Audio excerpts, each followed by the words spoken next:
Assalamualaikum warahmatullahi wabarakatuh. Saya Nurhayati dari jurusan Bahasa dan Sastra Arab semester 5A IAIN Syekh Nurjati Cirebon, ingin menjelaskan tentang pembelajaran bahasa anak untuk tugas ujian tengah semester mata kuliah Ilmu Al-Lugha An-Nafsi, dosen pengampu Ustazah Leni Sri Wahyuni M.Hum. Pembelajaran bahasa anak. Hakikat pembelajaran bahasa. Bahasa merupakan salah satu kemampuan terpenting manusia yang memungkinkan ia unggul atas makhluk-makhluk lain di muka bumi, sehingga tidak ada sistem komunikasi yang terintegrasi mencakup ujian, membaca, dan menulis, melainkan sistem kebahasaan. 2. Pengertian pembelajar.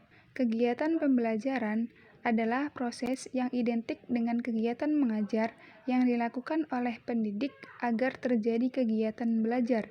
Dalam KBBI edisi 5, pembelajaran berarti proses, cara, perbuatan menjadikan orang tahu makhluk hidup belajar. Menurut Abdul Chair dalam bukunya Psikolinguistik mengatakan bahwa pembelajaran mengacu pada proses pemerolehan bahasa kedua. Kondisi ini terjadi setelah seorang anak telah memperoleh pembelajaran bahasa pertamanya.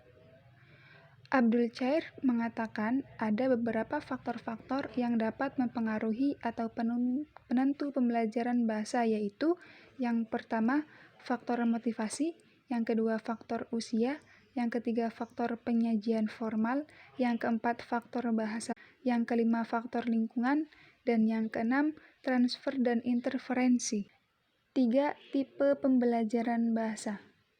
Menurut Ellis, tipe pembelajaran bahasa terbagi menjadi dua, yaitu yang pertama, tipe naturalistik. Tipe ini berlangsung secara alami, yakni di lingkungan.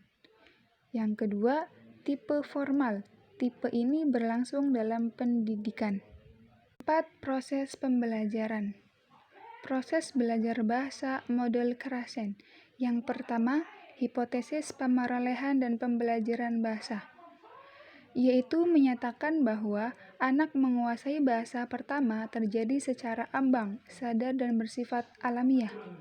Yang kedua, hipotesis urutan alamiah, yaitu menyatakan bahwa kemampuan berbahasa seseorang itu berjenjang secara alamiah dan bersifat universal. 3. Hipotesis monitor, menyatakan bahwa kegiatan berbahasa melalui kaidah-kaidah kebahasaan yang dipelajari secara sadar hanya berfungsi sebagai monitor dan editor. 4. Hipotesis input, kemampuan bahasa seseorang bergantung kepada masukannya. Yang kelima, hipotesis filter afektif. Semakin besar saringan efektif, pembelajar akan semakin sukar menguasai bahasa kedua. Ada juga proses belajar bahasa model Bialystok mempunyai 3 tataran, yaitu tataran input, tataran knowledge, dan tataran output. Mungkin itu yang dapat saya sampaikan, kurang lebihnya mohon maaf. Wabillahi taufiq wal hidayah. Wassalamualaikum warahmatullahi wabarakatuh.